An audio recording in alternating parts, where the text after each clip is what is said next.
IVM.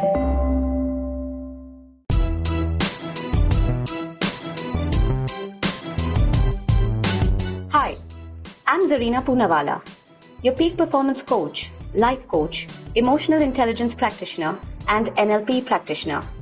I'm also the founder of Abso Expertise Unique, and my organization constantly aims at building leaders across continents.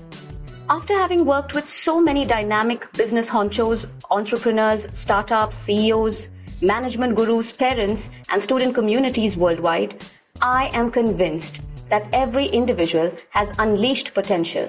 And all we really need to do is realize it. Watch the magic unfold, enhance quality of life, relationships, and professions. On my show, be ready for some riveting conversations with inspirational people, snippets, stories, and much more. So here I am on this exceptional journey to find empowerment and inspiration anywhere I can. Come join me on this breathtaking path of self-realization, potential maximization, positivity, and most of all, embrace your inner power. You are on your way to empowering yourselves.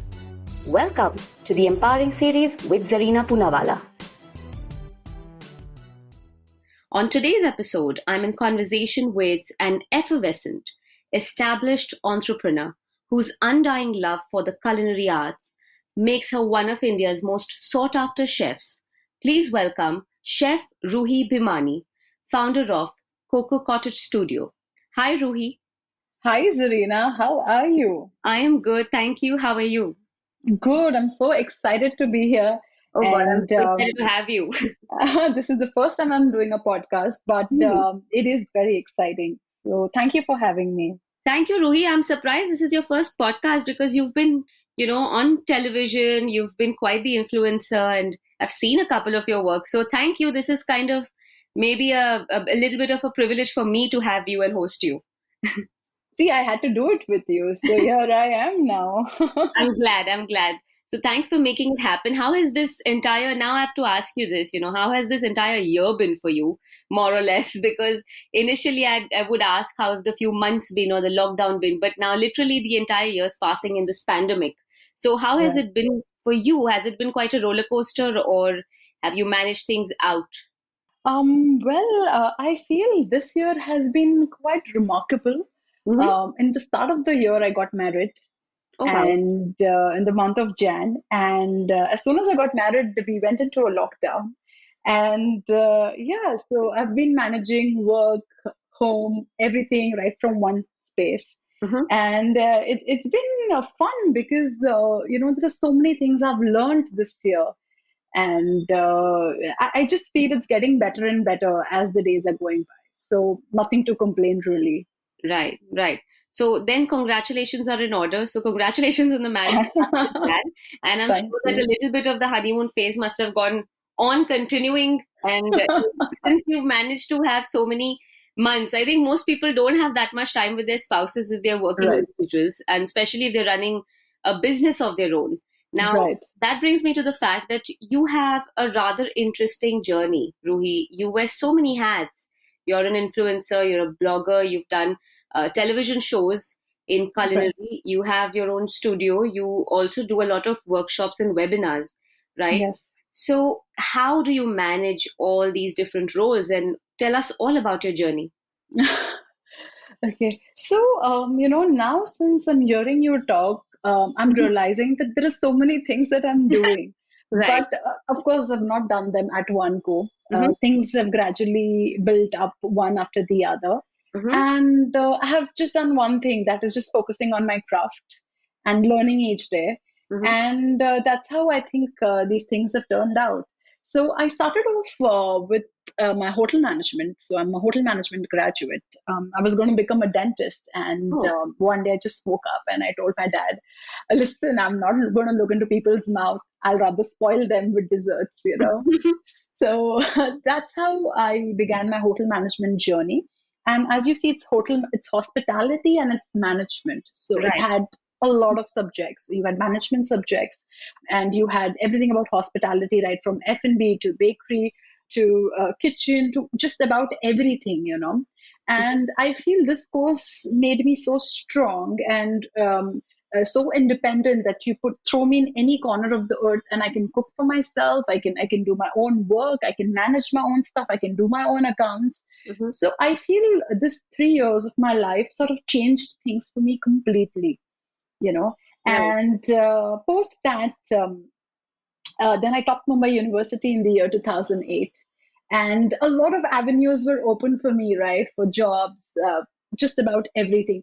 But I chose to start up something of my own. And I started with Cocoa Cottage, a small boutique. Okay, it was the first standalone chocolate boutique in Pune. And I think I was a little too early in the market. I ran that for a year, year and a half. And I realized that, retail was sort of not my thing. I feel it was too stressful for me. Okay. And I chose to come back to Mumbai, and that's when I enjoy dancing. Okay, so I went to Mm-hmm. one of these dance classes, and Okay. so the instructor there said that, "What do you do?" I said, "I had my store, but I've shut right now." So he's like, "Listen, I have some space here. Why don't you just take a workshop if you'd like to?" And I'm like, "Listen, are you crazy? Like, we save these recipes, and you really want me to share them?" Right. And he's like, "Yeah." So then I thought, there's no harm, like, let me just try, what could possibly go wrong? It's just few recipes here and there. So I had a very humble beginning, Zarina, the second time around. I just started with, if I could say, mere 7,000 rupees. Mm-hmm. I got all my molds, chocolate molds and brushes and the basic things that you need for around 3,500 rupees. And 2,500 rupees is the rent I paid to him for occupying that space. Right. And then I would make my own creative. I would do my own social media marketing and everything. And I got three students. I charged them 3,000 each. So in a day I made 9,000. Wow. Just by investing 7,000. I was like, listen, now this is a business model, and I Hmm. really need to take this up seriously. But apart, keeping the financials aside, I was more focused on, the kind of feeling I got after teaching. I slept so peacefully because Right. there's something very beautiful when you impart knowledge, and I felt that was fulfilling, So for me, I wanted that feeling more and more. I wanted to do that again and again, you know.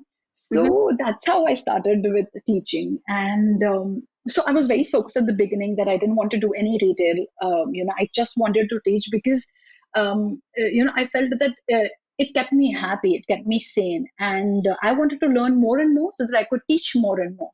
Sure. So that's how I started with Cocoa Cottage Studio in Mumbai. And post that, I was posting a lot of my stuff on social media, on Instagram. And so I got the opportunity to do television, with food and with Mhm. NDTV. And I've done a lot of television now. And then, of course, a lot of seminars and a lot of these exhibitions and events which followed after that. Right. Right. Yeah, So that's quite a journey, I have to say. But yeah, what I do gather from your journey, Ruhi, is that sometimes in order to do what you want to, you have to do a couple things that you don't want to, and then put them out of the way, like maybe the right, retail bit. So that is interesting. Now, there's another aspect of the kind of work you do, which is, right, making egg free as the hmm, primary cornerstone of right. your baking. And Ruhi, you've managed to create an out of the world baking experience with egg free recipes. How did you come up with that as a niche for yourself? Yeah. So, see, right after graduating from hotel management, and then I went and, of course, I trained in a lot of master chefs and patissiers. The Of thing course. was that people always used eggs for Hmm. baking, Hmm. always. Hmm. So whenever I would put up a lovely dessert and I would share it with my friends, and they'd be like, Ruhi, is this eggless? Yeah. And I'm like, yeah, eggless? No, like, why would you want to eat? So they're Gujaratis, they have some health restrictions or Right. some other restrictions, and they didn't want to consume.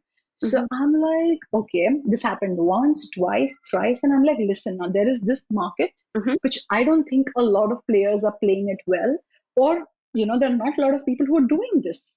So I said, you know what, let's jump into this and let's see, because this is something which is very challenging, to create egg-free stuff. So I called up my professors and I called up chefs and I'm like, you know what, I'm looking at something to create eggless. So he's like, he's looking up, he's looking down, and he's looking around, and he's like, you mean adding less of egg in the product? And I'm like, no, adding no egg in the product. So he's like, oh, you mean egg free? I said, Mhm. yes. He said, don't say eggless, call it egg free. I Uh-huh. said, okay. So that's the term that I coined. That's egg free. So everything moving forward from there that I started doing was egg free. But I eat everything. Okay, I eat everything. So for people who meet me at parties and all and see me having chicken or something, they come running to me. Ruhee, do you know this is chicken? And I said, yes, I love chicken. I just eat egg. That's it. No, but you're making a market for people who don't eat. That doesn't mean you don't have to consume it yourself. Right, And also right, the fact that this is a nice learning for our listeners, because I think everybody has always used the term eggless when it's come to a cake or a pastry or, any kind of a dessert or even savories for that matter. So egg right. free sounds quite interesting and it's got a different ring to it, I'd say.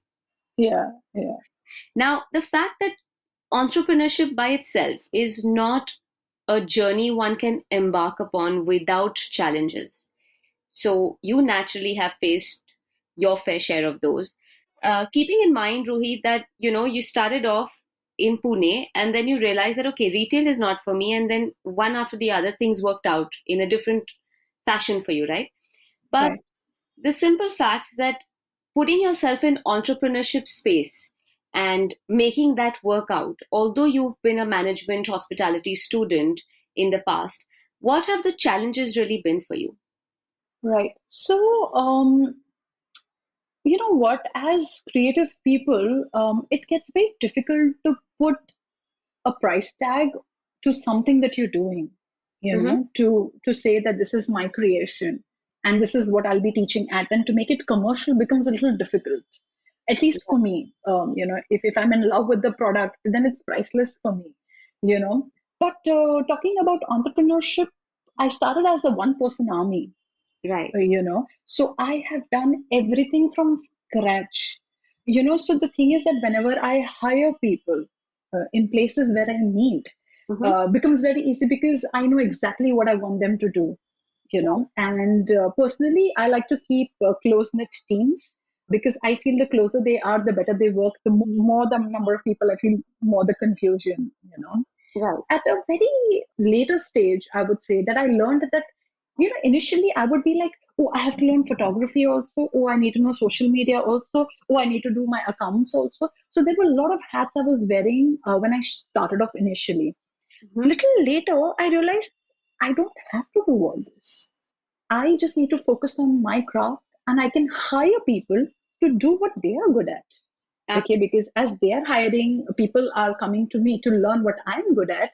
Why do I take the headache of everything? So slowly I started distributing my work, Absolutely. learning that at a stage wherein you need a team. You can't be good at everything. I think realizing that and creating that kind of space wherein you can hire people, I think is very important.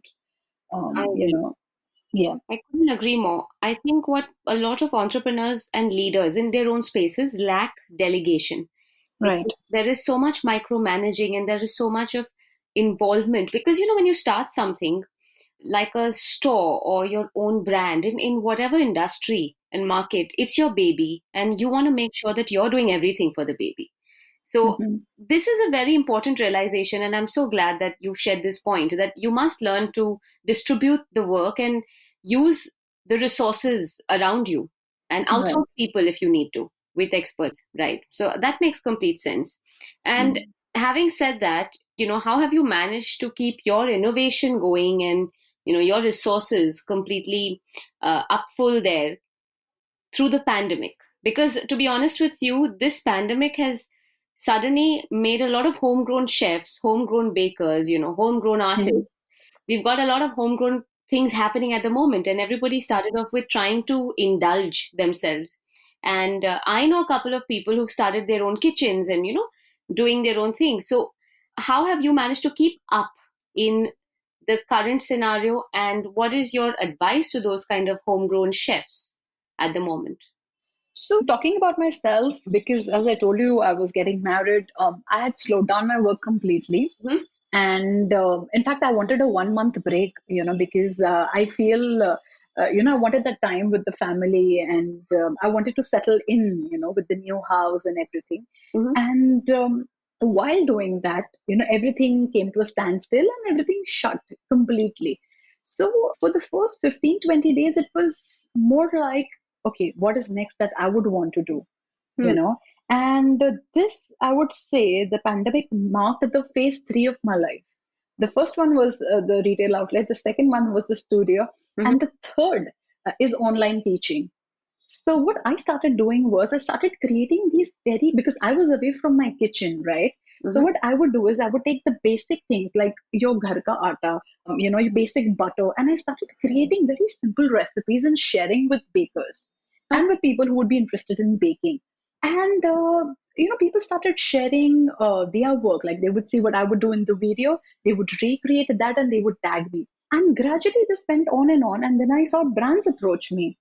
So I did some of the very big collaborations in pandemic with some really big brands. Okay. Okay. And that gave me a huge reach. So my Instagram from 3,000 went to today it's 16,000. And Wow. just in this lockdown. Okay. Mhm. And just by baking very simple stuff and just sharing my knowledge with people. And this has led to this. And today, every week, I conduct workshops, online workshops. And if I can tell you, if I can take the liberty of saying that I feel business is much better, it's more global. I have more international students now, which earlier, people had to travel, come down. So the number of international students has gone up tremendously. Right. So I feel for me it has worked beautifully well.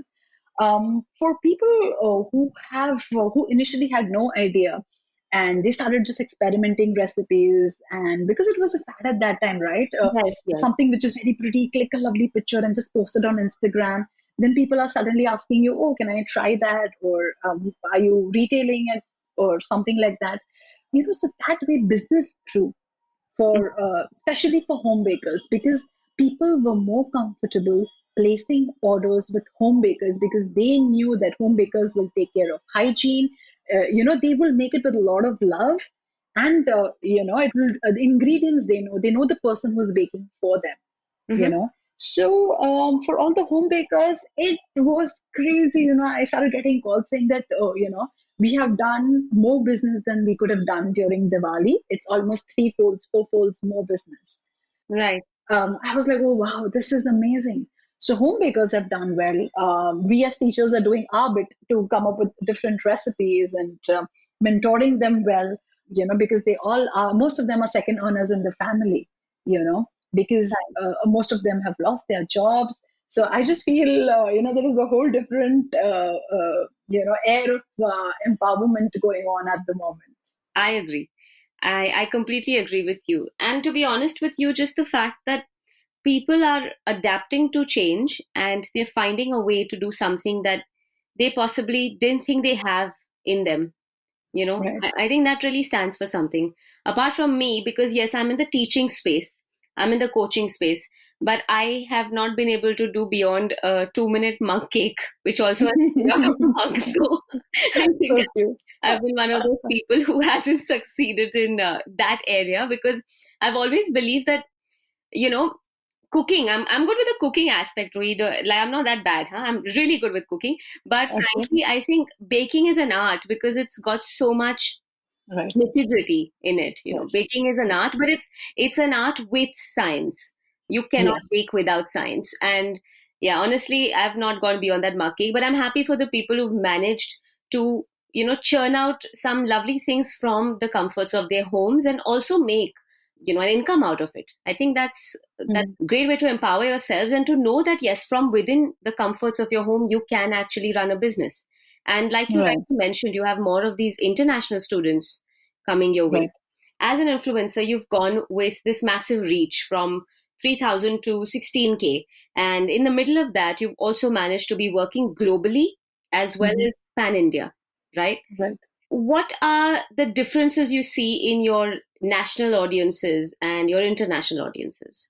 So the national audience sort of connects easily because the ingredients, the raw material is something which they know that these brands are available in India. Yeah. With international audience, I have to work on substitutes, and I need to know the brands available there and whether or not the recipe will work with those brands. Hmm. So for me, having a wide knowledge of what are the different flours available there, what will work for them there, and simultaneously what will work for people in India. Right. The weather is different, right? So something like a macaron is very delicate, so the temperatures here are different, the temperatures there are different. So there are a lot of things. So when I'm actually sitting and explaining to them how possibly the product could go wrong, these are the factors that I address, like, what is the kind of butter they need to use, what is the kind of flour they need to use, what is the oven temperatures they need to work with, what if the weather is too cold there, what if the weather is too hot, so all the things that could possibly affect the end result of the bake is what I focus and I address on. Right.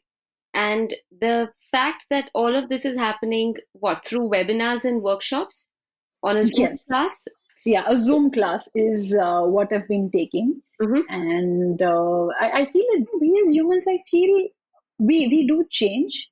We just need a little time to understand the direction that we need to go because we all were clueless. When you're just pushed against the wall and you're like, hey, wait, listen, this is an option. Let me try it out. And trust me, I am not tech savvy. Yeah? I don't understand a lot of things. I Uh-huh. rely solely on my husband and my brother for these things, Okay. and I just learned by myself. I was like, okay, this is Zoom. Okay, this is how I do. This is how I connect with people, and this is how I record the video, and this Hmm. is how you can have the access to the video even after doing the class. So for me, it is not about okay, you come, learn, and experience and go. But I also provided them after workshop support Right. in terms of if they have any difficulties or if it's not turning out the way it's supposed to, then So yeah. So you're walking them through the entire process, although you're not physically present there, and you're also there taking care of the way they're managing to create that piece of, dessert or whatever you're probably sharing with them and making sure that they're going to make it happen the way they've planned it or the way you've shown them. Right, Mhm. right. So, how does workshop typically happen, and how can one sign up for it, Ruhi? Okay. So what I have done is, Sarina, every week there is like total R&D which goes on, and we are like into working. So I have an assistant chef who has recently joined, Hmm. and so we do create a lot of recipes. Every week there is a new menu which comes up. Okay. Okay. And through the week, we keep promoting. And towards the end of the week, which is on a Saturday, I take the workshop during evening times. Hmm. And so all the details are on Instagram, and all you have to do is just follow. And if you like, then we have, you can just go sign up, pay up for it, and all we need is your ID, email ID. That's it. Right. That's interesting. I'm pretty sure I'll take up one of these in the near future. I am going to I'll be be one of your so students. happy. I'll be so happy to see you join, and then we'll make something really nice and not the mug cake. Okay? I hope, fingers crossed. Yeah, I mean, I want to go beyond one of those microwave recipes that I've learned recently. Yeah. So, yes. You know, I've also wanted to know this from you. I'm kind of intrigued, Ruhi. You have, Mhm. naturally, we've talked about your journey. You've got vast experience in various aspects of business. Which is the one thing you find most difficult in running business? I think thing that sometimes doesn't work for me is see, as a baker, you cannot keep throwing out creative ideas all the time. So, There is something like a creative frustration which comes after a point of time because how long can you keep coming up with new stuff, hmm. right? So while you're managing the management side of the business and taking care of the brands and talking to them and everything, and yet being creative at the same time, coming up with more ideas and creative products that will keep your audience hooked to you all the time is something quite challenging, I feel. Because when you create, you go into your core, and I always feel creation is an extended part of you. Right. You sort of create something which what you see, what you perceive, and putting it out to the audience, for them to like, or for them to make for their families, Mm-hmm. right? So I feel that becomes challenging when you want to handle the business and the commercial part of it and the creative part of it. Right. So to be in the right frame of mind is what I feel sometimes can be very challenging. I agree. There is an aspect of your creative juices drying out, and there are certain days where you're just not able to bring the kind of content or the kind of creation you're thinking of. And that can be a bit of a challenge. But I'm sure that you have your way of dealing with that. So, if I may, how do you manage to keep yourself, let's say, like you've got your egg-free recipes, anything you do to remain stress-free as well? I just switch off my phones. That's it. Okay. That's it. I just switch off for a day. Mm-hmm. And trust me, a day is enough for me. I will ideally, of course, I inform everyone that, listen, this is the day. Mm-hmm. DND, don't disturb me at all. Okay. And ideally, I'd like to go for a walk, like a long walk with just my music on. Mm-hmm. Or yeah, just be by myself, and not worry about what's going to happen or anything. That's it. I just want to be with myself for some time, and magically I'm myself, and magically everything just starts flowing, and things just happen after that. Hmm. So, and if sometimes if it doesn't, then I like to take a 2-3 day break. Just go somewhere, take a short trip, and just de-stress. Right. That's what I'd like. Rejuvenate and just clear your head and Absolutely, come yeah. back. And nothing specific. I don't know anything specific, but there are certain things I'd like to do. Mm-hmm. Like Sundays, I have to see some nice motivational movie. I like to draw. It could be anything, right? Mm-hmm. Just draw me some. I'm not very good at painting or anything. Just scribble. I love to do that. Right. I want to pursue pottery, which I've been trying to do since a long time. Same. But Where do you somehow pursue pottery? I don't know a place in the city where I can pursue pottery. So if you find something, let me know, please. I will share with you. I There is am this literally lovely curious place about this. which I was supposed to go, but unfortunately, due to the lockdown, I couldn't. Uh-huh. So, but sometimes, Serena, I feel that I'm so happy doing my own work Right. that, that is like meditation for me, like just putting some music on, working with some recipes, and, trying to create a wow experience for people, or creating, after creating the product, getting a right click. Most of my food photography is done by me. So these are things that makes me happy. Mm-hmm. And some my husband also tells me, you had a nice day today. Creatively you look very satisfied today. Towards the end of the day. So I'm like, yeah, I feel good.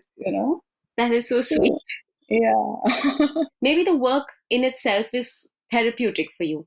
yeah, And, yes, it brings the best out of you. So that is wonderful. That really is.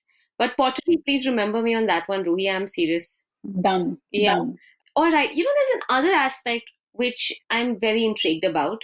The fact Mm-hmm, that you've been on television, you've done a lot of, mm-hmm, let's say, camera facing work mm-hmm. and some fantastic work. I've seen your videos. So I know that Thank you're you. really present and, you really know how to put the work out there and such amazing elan you have. Do you sometimes feel that success and fame get intertwined in the midst of all of this? It does. Mm-hmm. It does. It can get a little overwhelming. You know what? I think if I can share this with you, I'm in a stage where I'm trying to keep myself centered all the time with whatever is happening around me, because sometimes things happen so fast, so soon that, you need that gravity. You need to be where you're supposed to be. Yeah. Because I feel only when you are centered, that's when you'll get more work, and you can go higher and faster and better each time you hit it hard. Success is something, is my perspective, Correct. right? Correct. Fame is something which is visible to everyone, you know. So Mm-hmm. the more the number of hits, likes, share, comment, the more the fame, people think the more successful you are. Yeah. For all you know, that person might not feel the same. The person might feel very lonely, or the person might feel, okay, this is not where I'm heading, or my goal is something else. So we do tend to do that. Personally, I feel success is something which is very personal because it is your perspective of where you want to go or what you want to achieve. And trust me, if you achieve that, then the fame doesn't matter. Or if you've achieved what you want to achieve, then the fame just comes automatically. It could go either ways. So true. Certainly agree with that. Because, the reason I'm asking is because I do come across a lot of people with the capacity of coaching, and they have this slightly mixed up in their heads when it comes to success and fame. And like you rightly mentioned, if you're kind of growing in your social media space, or you're growing in, the awards and this and that you possibly receive, does that mean you're successful, or is that the only way to define success? And it's important when people like you, who've seen and tasted a bit of both, can differentiate and help people out, to understand that no, they're different, and you need to understand that they're different, and you don't have to mix it all up for yourself. Absolutely. Nowadays, we're so consumed. The minute we post, we're just looking at how many people have liked, or what are the comments we're getting. Hmm. You know why? This is the reason I don't post. I just make the post, and I give it to my team to post because I don't want to get consumed by all this. My focus is purely my craft. And I know that if I focus on my craft, the rest of the things will follow and it will come to me. True. That is Yeah. so true. So I was going, see, I have read a lot about you, and I'm curious to know. See, I know that you're dealing with a lot of CEOs Hmm. and people who are up there in the management ladder. So I want to know that during pandemic, Yeah. what is their state of mind? How are they looking at this? And since we know that a lot of people they've not been paid salaries. Hmm. A lot of people are jobless. What they as leaders are doing at the moment. That's interesting, Ruhi, because through the pandemic, I've had, conversations with very different kind of industry leaders. Naturally, the ones that have been with me on retainer, but also newer ones, because everybody's a little lost. Mm-hmm. Of course, they're getting streamlined now, but the initial reactions were flustered. Everybody got very overwhelmed. Some Mm-hmm. wanted to just jump back into work. Some wanted to take their time off. Some were confused about laying people off. Some were worried about, making money. So there were a lot of different emotions, and there were a lot of chaos, I would say, in that kind of a sector and those individuals. But one thing that I realized became common to everybody was, and this is what this was my advice to most of them, that you know what, just focus on being consistent right now. Just focus on pulling off. You're Right. not going to make money, forget about it. And you need to make sure that you lay off minimum people. You try and make sure that nobody's going home hungry and nobody's going to bed hungry if they have been with you and under your employment for a long time, even for a short while. And I then later I was talking to a client of mine, and I realized that the bigger the companies, the bigger the risk, the bigger the ROI, and all of those things. So you see, when you're talking about companies shutting down, research has shown that most companies that shut down during the pandemic, Ruhi, they are the larger ones. They are like the MNCs. The Mm. SMEs have been able to hold their guard for much longer. And I appreciate those, because I think Ratan Tata also mentioned that, all these people who've been working with you for years, how can you lay them off in a time like this? True. Money is not everything. So I think the whole idea was to shift. And maybe the pandemic came, Ruhi, as a bit of a blessing, not for everybody, but leaders and employees. Everybody got an idea of where they stand with an organization: integrity, loyalty, money, finances, even otherwise. You get to know, you get the vibe, you get the sense, and it's important. So I think it was just the idea of being consistent and getting through, emotionally intelligent, rather, at this Right. point. If I can ask you something more, Yeah. I'd like to ask you, that since you're dealing and you're every day talking to these leaders, Hmm. what kind of leaders does India have on a very generalized scale? Like, what are these leaders looking at when they feel that post pandemic, when they're seeing that they need to get everything together, and that they have personal goals, they have goals for the company and for the people. So Yeah. how are they getting, and what is their style of leadership? Is what I want to know. So the ones that are with me, I think it's very clear. We're looking at making sure that there is an organizational performance. We're looking at emotional intelligence, and we're looking at transformational leadership. So everything Mm-hmm. comes under these three categories if they're with Mm-hmm. me. All right. And most of them have aligned their goals to that, because I think transformational leadership will take people in the right direction post pandemic, considering that you will grow slowly, but then you're also allowing your people to grow with you, and that's going to be a slow but steady process. And the other part of this would be, Ruhi, all of them have to have a sense of emotional intelligence, being able to manage their thoughts, manage their emotions, and to be able to channelize them. Now, the kind of leaders that I see, those, I think there are plenty of those who are very agile. The startups, Mm-hmm. the younger ones, the millennials, they have a lot of agility in them, but they also have a bit of restlessness. So, they're not willing to go through a process slightly slower as compared to Mm-hmm. its requirement. And they want everything to move fast. And sometimes that's good, sometimes it doesn't work. Then Right. there is this, if you see a certain section or a certain industry like pharma or so, you've got very aggressive market leaders there. They're like hands on. Construction has a separate area. There are a couple who are very aggressive. There are a couple who are very, very, easygoing. And Mm-hmm. similarly, different markets have different kinds of leaders. And I think the market condition creates the kind of leadership that you want to use. You see your Yeah. surroundings and you decide that, hey, you know what, you come in thinking that I'm going to be this kind of a leader, but then whilst you run the business and you see your surroundings, you change and Right. you evolve. As long as you're doing that positively, it's good. But sometimes I think leaders take a little more on their heads than they should, you know. Mm-hmm. So yeah, it's a big umbrella, but in totality, I think what post pandemic should look like is transformational leadership with emotional intelligence, with proper employee performance and, employee relations, which is important. Lovely. That was very informative. Very nice. Thank you so much. So sweet. Thank you. Because, Ruhi, what's going to happen is everybody is going back very demotivated. Yeah. One, everybody's either gotten used to working from home. So the whole Mm. ruckus of going back to work. Two, a lot of people have. It's true.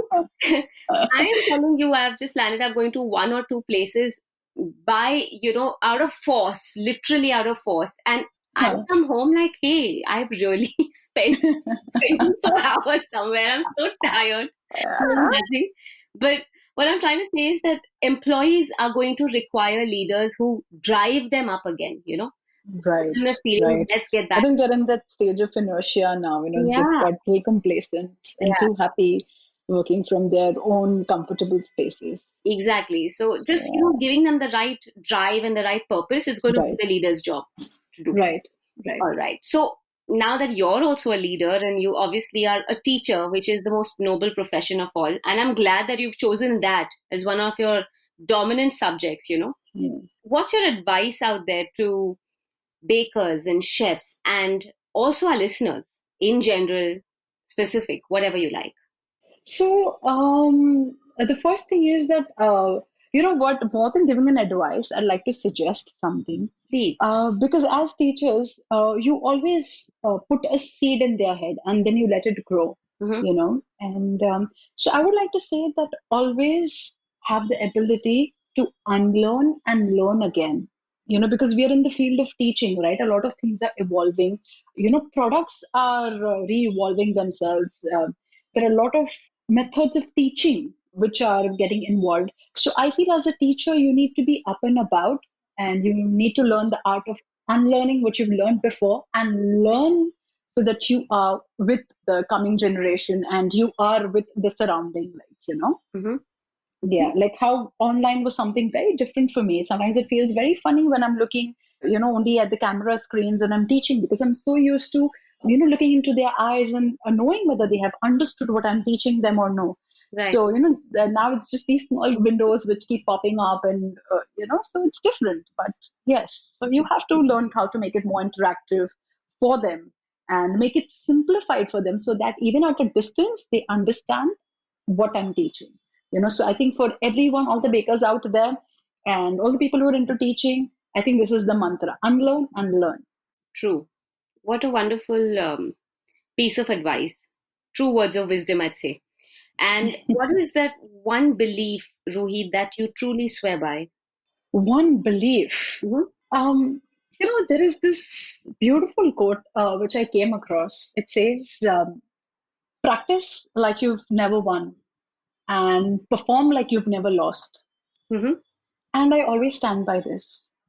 So when you are actually working towards your goal, you just keep going at it. And whilst you're out there, you perform, because if I could say it related to my field, when we go for these big expos and everything, there's a lot of flamboyance also to what you do. Of course the product has to be good, but you need to keep the crowd engaged, right? Right. So I practice a million times before I actually go on stage, to address the crowd. Hmm. So that's what I'd like to say. That's beautiful. Practice like you've never won and And perform like like you've you've never never lost. lost. Fantastic. Love that one. And finally, Ruhi, we've come to the end of this conversation. Oh, that's fun. And that was quick. I actually, I had my inhibitions. I was like, oh, it's a podcast. And, how is it going to be like? I had no idea. Right. But I think this was pretty fun, This was, right? You want to do a Yeah. part two? We can do a to be continued at some point, huh? Oh, definitely. You know what, Zarina? What if we can do something like a podcast recipe? In an interactive, small, maybe a 3 ingredient, 4 ingredient recipe where people can, just listen to it and maybe make it. Of course, we will do this. It sounds like a brilliant idea. So maybe we'll have you on the show again with a quick, maybe one or two interesting recipes which you can share with our listeners, and we'll see how that goes. Perfect. Sounds good. Brilliant. So I hope you've had a fun time, like you mentioned, and time did fly. We realize we have had such a long conversation, and we've taken everything from your journey to, the business, to your teaching, and all your students, and everything that you do. Now we've come to the last part, like I mentioned. So I can't let you leave without answering our signature question, Ruhi, and that is, Okay. what empowers you? What empowers me? Hmm? Um, the belief that I, as a human being, can contribute to a holistic society Mm-hmm. empowers me. Wow, that's amazing. And I think if every individual had that kind of a belief, society would be a much better place to live in. Don't you think? Yeah, and absolutely. In such times, Zarina, if I can tell you, I've got all my staff going. Mm-hmm. However I could support them, get them back with work. I've got them back. And I feel so good that I could be of help in whatever little way I could, to them, because I know how things go for them. It's not all, life is not easy, and life is not fair, and it's not kind to everyone. Right. So I feel whatever work we do, whatever we achieve, whatever, your likes on your Instagram doesn't matter, your followers doesn't matter. What you do without social media matters. What you do that makes you sleep peacefully matters. So Completely agree. yeah. Completely agree. Yeah. And I think it's more about what you're doing to actually contribute to the world around you that makes you sleep better at night, and which is what you do. So kudos to you, and the fact that you've made teaching such a noble feeling in your profession. I really admire that. That's admirable. As a teacher, Thank you. I'm saying that to you, and I feel very, very overwhelmed and touched when somebody makes, such a proud moment of being a teacher, although that is not the profession they picked up for themselves. And congratulations on everything you do, and all the very best to you, Ruhi. And I'm pretty sure we're going to have one of those episodes with your recipe coming up. Done. Let's do it. Thank you so much, Zarina. I mean, all these kind words coming from you really means a lot. And I'm so happy that we connected, and I had a lovely time doing this podcast. Really fantastic. Thank you so much. Thank you. Thanks. If you liked this podcast, don't forget to check out other interesting podcasts on the IVM network. You can listen to us on the IVM Podcast app or ivmpodcast.com. You can also follow us on our social media. We are at IVM Podcasts on Twitter and Instagram. I hope you enjoyed that show. If you aren't following us on social media, please do. We're IVM Podcasts on Twitter, Facebook, and Instagram.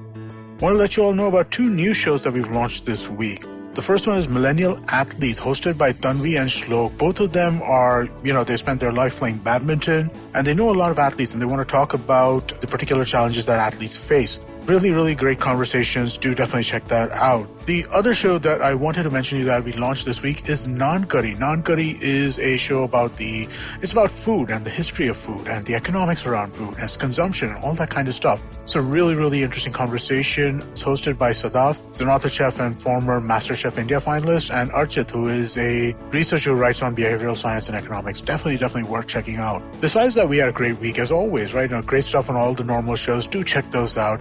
But with that, hope to see you again next week. Have you ever wondered how successful people do their thing? How do they navigate the challenges they often face? Are you wondering about the future of restaurants, film, education, technology, and everything else in between? Hi, I'm Gauri Devidyal, best known for being one of the brains behind The Table, an award-winning restaurant in Bombay. One thing my life as a restaurateur has given me is the opportunity to meet with some truly inspiring people, most often just by chatting with strangers at the community table.